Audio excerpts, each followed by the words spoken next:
Bonjour à tous. Je vous remercie de m'avoir invité à participer à votre colloque international sur la stimulante question des brèches temporelles. Plus sérieusement, si je vous suis bien, Monsieur Einstein, la théorie des brèches temporelles entrerait tout à fait dans le champ de réflexion de vos propres théories sur la relativité restreinte.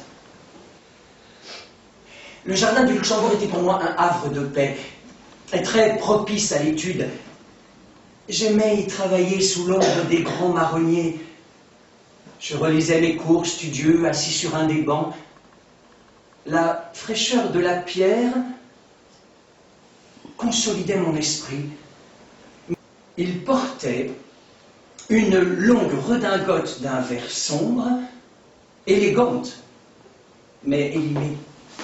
Je sonnais à l'heure dite. Le grand escalier de Noyer sentait fortement l'encaustique. L'homme à la redingote vint m'ouvrir, me délivrant ainsi de cette odeur entêtante. Il me servit à boire.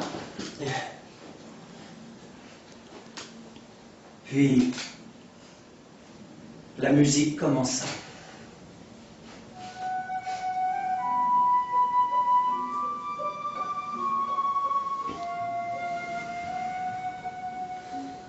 Non, je n'avais rien pris par peur d'encombrer.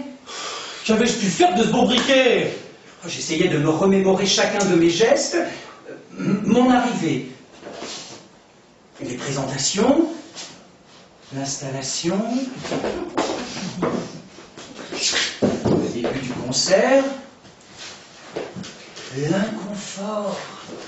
Et me souvint alors subitement D'être allé au fumoir. Lorsque l'angoisse trop pesante m'avait étreint, j'y avais échangé quelques mots, allumé une cigarette, et c'est sans doute à ce moment précis que j'avais dû poser mon briquet.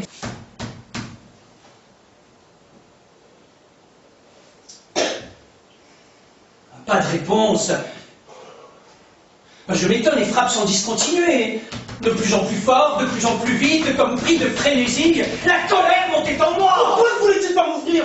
Pouvait-il s'être déjà tout assoupi? Monsieur Berruyer est mort depuis plus de 20 ans et son appartement est entièrement vide. Bougre d'ignare.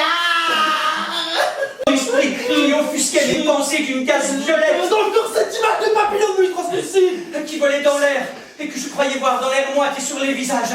Inkirumimus nocte ec et quand tu mourir. Nous tournoyons dans la nuit et nous voilà consumés par le feu. J'étais certain de ne pas avoir rêvé. Mon esprit vacilla un instant, un trouble profond s'empara de moi. Je me sentis défaillir. Et si... Mais non! Un appartement presque vide et si poussiéreux. Pour la poussière, il est vrai que j'avais déjà eu quelques soupçons la veille. Mais certainement pas dans ces proportions. Par m'approcher de cette galerie de portraits, j'ai reconnu à ma grande stupéfaction tous mes hôtes de la veille. C'est Monsieur Berruyer, là, sur le tableau, n'est-ce pas? Oui, il se retourne vers nous, avec à la main un briquet recouvert d'une fine poussière d'un gris cireux.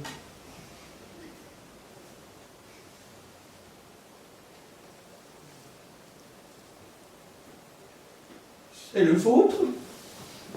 Le procès-verbal fut dressé. Mon innocence reconnue. Je n'avais commis aucune supercherie. Bravo!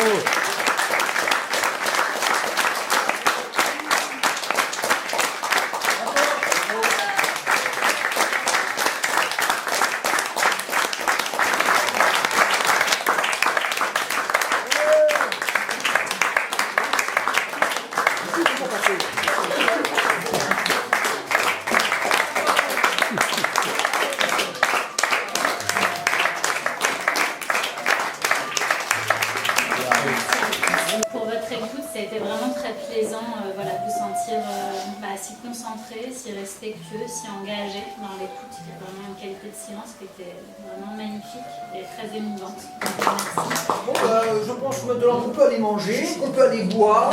Et puis le petit livre d'or,